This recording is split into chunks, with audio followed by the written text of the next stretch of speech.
Crochet പഠിച്ചാലോ? ആദ്യം നമുക്ക് already ചെയ്തെടുത്ത സ്റ്റിച്ചസ് ഒക്കെ നോക്കാവേ. Slip knot, chain stitch, single crochet. അപ്പോൾ ഇന്ന് നമുക്ക് ഹാഫ് ഡബിൾ ക്രോഷ്യ ചെയ്യുന്നത് എങ്ങനെയാണെന്ന് നോക്കാം അല്ലേ. അപ്പോൾ ഡേ 4 ഹാഫ് ഡബിൾ ക്രോഷ്യ. ആദ്യം തന്നെ സ്ലിപ്പ് നോട്ട് ഇട്ട് ഒരു 10 ചെയിൻ ചെയ്തെടുക്കാവേ. ഇനി നിങ്ങൾക്ക് കറക്റ്റായിട്ട് 10 ഹാഫ് ഡബിൾ ക്രോഷ്യയാണ് വേണ്ടതെങ്കിൽ 2 ചെയിൻ എക്സ്ട്രാ ചെയ്തോ. അങ്ങനെ നമ്മൾ 12 ചെയിൻ ചെയ്തെടുത്തിട്ടുണ്ട്.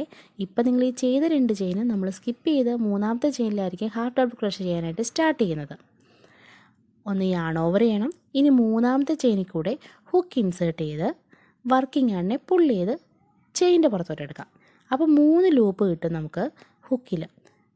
ഇനി വീണ്ടും യാൺ ഓവർ ചെയ്ത് വർക്കിംഗ് യാണിനെ പുള്ള് ചെയ്ത് ഈ 3 ലൂപ്പിനെ പുറത്തോട്ട് എടുക്കണം. അങ്ങനെ ചെയ്ത് കഴിയുമ്പോൾ നമ്മുടെ first half double crochet complete ആയിട്ടുണ്ട്. ഇനി സെക്കൻഡ് വൺ ചെയ്യാം. യാൺ ഓവർ ചെയ്യണം, ചെയിനിൽ കൂടെ ഹുക്ക് ഇൻസേർട്ട് ചെയ്യണം, ഇനി വർക്കിംഗ് യാണിനെ പുള്ള് ചെയ്തെടുക്കാം. അപ്പോൾ 3 ലൂപ്പ് കിട്ടും. ഇനി ഈ 3 ലൂപ്പിൽ കൂടെ വർക്കിംഗ് യാണിനെ പുള്ള് ചെയ്ത് പുറത്തോട്ടെടുക്കാം. അങ്ങനെ സെക്കൻഡ് ഹാഫ് ഡബിൾ ക്രോഷ്യം ചെയ്ത് കഴിഞ്ഞു. ഇനി നമുക്ക് ഈ റോ മൊത്തം അങ്ങ് ചെയ്തേക്കാം. നിങ്ങൾക്ക് കുറച്ചുകൂടെ ഡീപ്പായിട്ട് ക്രോഷ്യ പഠിക്കാൻ താല്പര്യമുള്ളവരാണെന്നുണ്ടെങ്കിൽ ഞാനൊരു 1 മന്ത് കോഴ്സ് ചെയ്യുന്നുണ്ട്. ഇപ്പോൾ രജിസ്ട്രേഷൻ ഓപ്പൺ ആണ്. അപ്പോൾ കൂടുതൽ ഡീറ്റെയിൽസ് അറിയണമെന്നുള്ളവർ ഒന്ന് DM ചെയ്താൽ മതി കേട്ടോ ഇൻസ്റ്റയിൽ. അപ്പോൾ ഹാഫ് ഡബിൾ ക്രോഷ്യ ചെയ്യാനായിട്ട് പഠിച്ചല്ലോ. അപ്പോൾ ഇതൊന്ന് ട്രൈ ചെയ്ത് നോക്കാൻ മറക്കരുതേ. കൂടെ നമ്മുടെ കോഴ്സിൻ്റെ കാര്യവും.